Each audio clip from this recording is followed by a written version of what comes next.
இதுக்கு எதுக்குடா இவ்வளவு நேரத்தில் எந்திரிச்சு வந்தோம் அப்படிங்கிற மாதிரி ஆகிப்போச்சுங்க.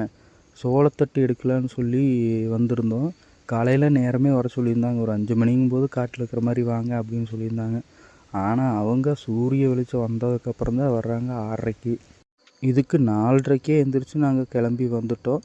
அவ்வளோ நேரமே சும்மா வெயிட் பண்ணிட்டு தான் இருந்தோம். அதுக்கப்புறம் ஆளுங்க வந்துட்டாங்க. வந்ததுக்கப்புறம் விசுவு கணக்கில் எடுக்க ஆரம்பிச்சிட்டோம். எண்ணி ஏற்றி முடிச்சுட்டு முதல் லோடு வைக்கவே கிட்டத்தட்ட மணி 9க்கு பக்கம் ஆகிடுச்சு. சரி, அடுத்த லோடுக்கு சாப்பிட்டு வந்துடலாம்னு சொல்லிட்டு வைக்க ஆரம்பிச்சிட்டோம். வைக்கும்போது பார்த்திங்கன்னா சுற்றியுமே கொக்குக குருவிகளை நிறையா வந்துச்சு. இது கரிச்சாங்குருவின்னு சொல்லுவாங்க. பக்கத்தாலேயே ஏதாவது அதுக்கு தீனி இருக்குமா அப்படின்ட்டு தேடிட்டு இருந்துச்சு. அப்படியே லோடு வெற்றி முடிச்சாச்சு. அப்படியே டைட்டாக போட்டு கயிறு போட்டு கட்டிட்டு கிளம்பிட்டோம். அடுத்த நடைக்கு வரணும். உங்கள் ஏரியாவில் என்ன விலைக்கு போகுதுன்னு சொல்லுங்கள். சின்ன சேனல் எதா இருந்தாலும் அது கொஞ்சம் ஆதரவு கொடுங்க. உங்க பொண்ணான கையை அந்த பெல்ல தட்டிடுங்க.